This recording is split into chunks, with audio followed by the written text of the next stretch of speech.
All right, so this is a day later after many hours of some initial elbow grease. So what we did first is we actually were able to wipe off most of the contaminant, all the burnt plastic and everything else off the glass. So that's nice. Unfortunately, permanent damage is done to a lot of the plastic. It's just melted and it's lost its ability to be secured there. Believe it or not, the light still works. All of the grease in the joints are gone, and I'm afraid some of the wiring and electronics might be affected. The reverse lights aren't working correctly. We haven't touched this yet because the adjuster hasn't shown up. I don't know if they're going to do it or do it virtual, but we just wiped all the mirrors, the windows. Unfortunately, on the windows, there's a GPS antenna that's built in. I don't know if you can see the lines there. And those little bits on the lines are part of the GPS antenna, the little integrated circuit into the integrated leads for the antenna. The little bits were separated because of the heat. And you can see down here some of the little bits. That's part of the antenna that was part of the window. There are the lines. So unfortunately we lost it on this side. And the heat was so bad, even on this side, some of those antenna bits on both of these rear quarter panel windows are affected. On here, for the rear window defroster, I have no idea if it still works or not, but we didn't actually lose any of the, we didn't visibly see any loss of these things, but I don't know if it will still work. So we have to test that when we're at a place to do so. We haven't done anything with the carpet yet.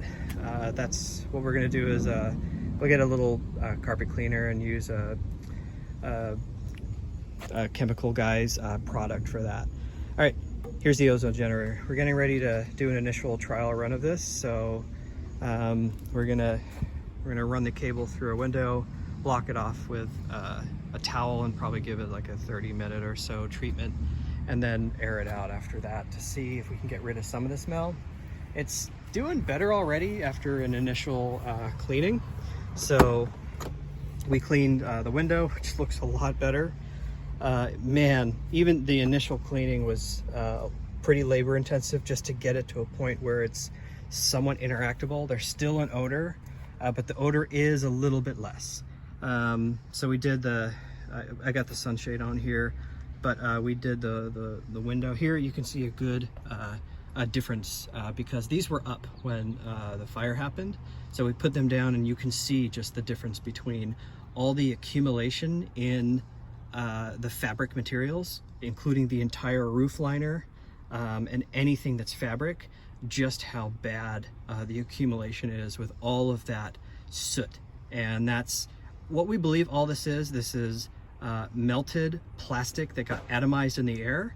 It's melted dielectric jackets on copper cabling, and there's also all over the car, there are tiny little deposits you might be able to see here of this green stuff, and we think that's like copper corrosion or something else, some other chemical that got in the air and deposited everywhere. So these air vents really were affected down into the actual complete air vent. We can pop these off, and we'll probably have to just replace these. There's no real cleaning that. We cleaned as much of all these reflective materials as possible.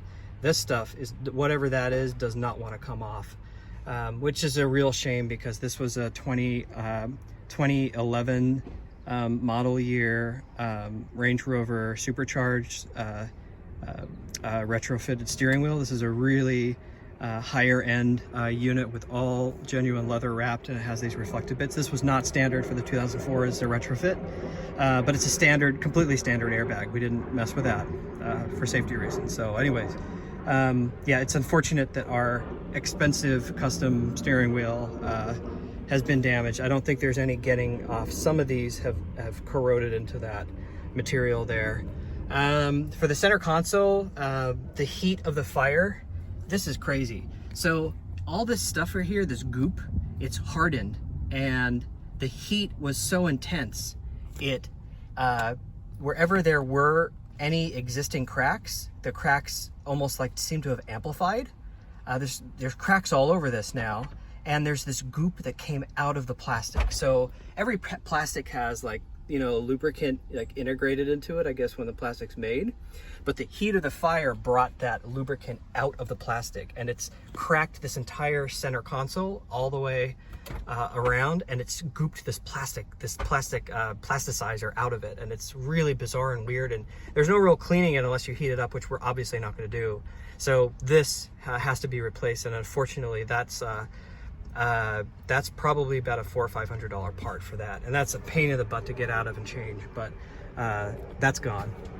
The center air vent, we did our best to try to clean it, but it's the entire finish is pretty much ruined on that. Fortunately, these vents, I think you can get them on a pre-owned, like parted out for sub $200, so that's fine. Of course the head unit isn't working anymore because it's powered from the rear, so you know, that's not happening. If you look up here, all the black soot, even on these plastic bits, it's just completely black and gross.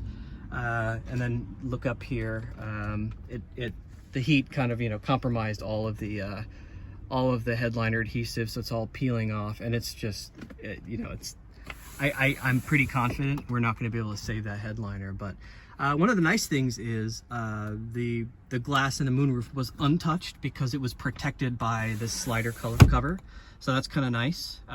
But this moonroof cover is going to have to be almost certainly replaced, or at least a deep clean. But I just don't think we're going to be able to get the odor out of that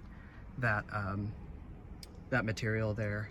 So, and then here's an example of another part of where the fabric material, it may not come through that well on the camera, but it's just blackened.